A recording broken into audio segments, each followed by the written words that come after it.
Hva det som unikt med å ha et forskningssenter på grensen til Russland? Nei, altså det jo flere ting. Altså, det klart det vi mest kjent for å på en måte det viktigste for oss jo den nærheten til Russland. Altså, Russlandssamarbeidet jo en av bærebjelkene i forskningen på Svanod i dag.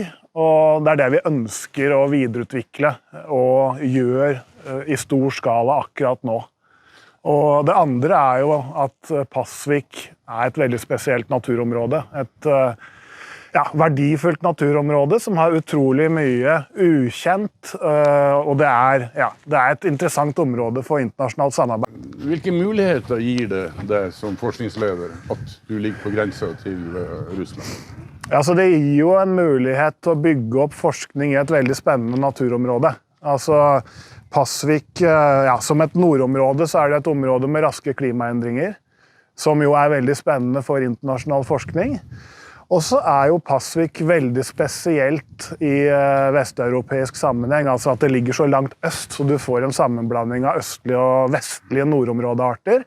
Så at det veldig mye ukjent, og det klart, dette veldig interessant for forskere som jobber med ulike temaer.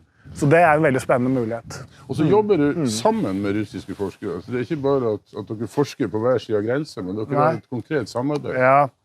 Det klart, det gjør det veldig, veldig spennende, altså, fordi det ikke bare møter, vi sitter ikke bare rundt et bord og planlegger, selv om det klart en del av forskningen skjer separat etter avtale, men det også sånn at det at vi ligger her, og at vi har såpass langvarig samarbeid på begge sider av grensene, gjør jo det fullt mulig, og vi gjør det hvert år i stor skala. Vi møtes, og vi gjennomfører arbeid sammen, som vi har felles interesse i å gjøre.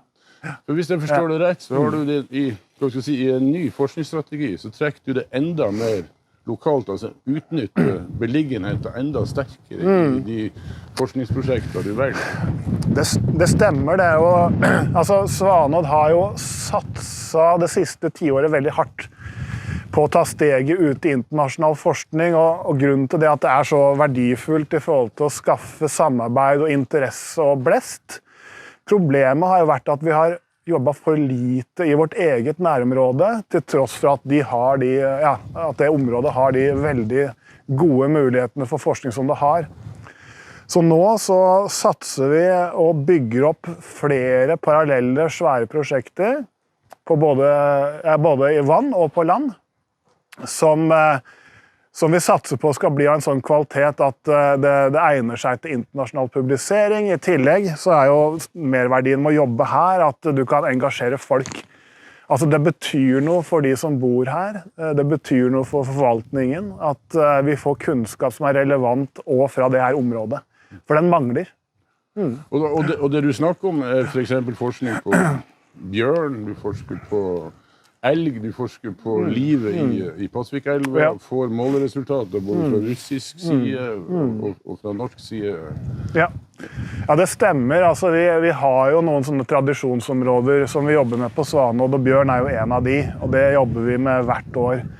Men nå satser vi mye bredere. Vi satser på fisk i Pasvikelva, som et veldig spennende vassdrag med tungt menneskelig fotavtrykk med mange vannkraftverk og utfordringer for særlig storørretstammen som folk interessert i. I tillegg så utvider vi på land, altså med helt andre temaer, fra store fuglestudier med fuglekasser utover hele kommunen og innover i Russland, og sammen med insekter. Vi interessert i hva som skjer med insektfaunaen i det her området, både å kartlegge den, for den ganske ukjent, men også sånn på generelt grunnlag, fordi man ser jo at man har en sånn global nedgang, en krise egentlig i insektene, som betyr så mye for så mange prosesser som viktige for oss, for eksempel i matvareproduksjon. Og så får du et veldig aktuelt studie, fordi at i gangavstand, hvis det har vært lov å gå nå når elva frossen, så ligger Nikkelsmelteverket, som jo i alle år har vært kime til forurensning på begge sider av grensen. Nå skal det flyttes. Hva betyr det for forskningen din? Nei, altså, man kunne jo kanskje i utgangspunktet tenke at det blir jo et problem, fordi nå har vi ikke noe forurensning å knytte dette her opp mot, men Det tror ikke jeg stemmer. Altså, det gir helt nye muligheter nå med en sånn nedleggelse, at nå har du faktisk muligheten til å starte, jeg skal kalle det en år 0 undersøkelse, for vi har jo mye referansedata fra perioden med mye forurensning, og nå den borte. Og nå kan vi begynne å studere hvor fort henter, ikke sant, økosystemene seg inn igjen etter nedleggelsen. Og så sitter vi i den situasjonen at denne nysatsingen av tyngre, langvarig forskning som satt i gang her på Svanhovd, den har en finansieringsperiode som går ut i år. Hva betyr det å få fortsatt finansiering? Ja, altså det jo veldig viktig da, for å videreføre altså de store satsningene som vi har gående nå. Vi tror det vil være en lønnsom investering, for vi ser at dette her funker. Altså, det ikke bare forskning for forskningen i seg selv. Altså, dette her forskning for å generere mer Norge-Russland-samarbeid. Og vi ser at for et sted som oss, som på en måte skal ha forskning som et bærende grunnlag i aktiviteten, så det utrolig viktig å ha de prosjektene, både for å generere interesse fra russiske fagmiljøer, men også fra andre aktører i Norge, sånn at vi kan jo utløse synergier også ved hjelp av de her prosjektene.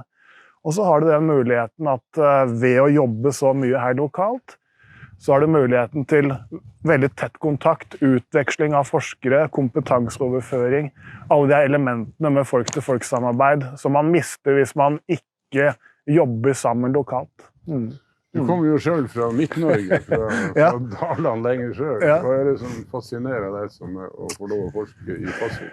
Nei, altså, klart hvis jeg tenker tilbake i tid, så hadde jeg vel ikke sett for meg at jeg skulle ende opp i nord, men altså for 15-16 år siden så gikk turen nordover via Tromsø først, og for 10 år siden kom jeg hit, og når jeg kom hit som forsker så tenkte jeg det at her det jo nesten utømmelig med muligheter, og i og for seg så det det fremdeles. Så der står vi i dag også, men nå har vi etablert veldig mye spennende i et spennende område. Så det egentlig som tenner meg som forsker. Vi har alle muligheter til å gjøre akkurat det vi mener viktigst for området. Du har akkurat sett en ny episode av The High North Tour 2021, en reportasjereise i Arktis og nordområdene, på jakt etter historier fra nord. Følg med, det kommer flere. Mitt navn Arne O. Holm, sjefredaktør i highnorthnews.com.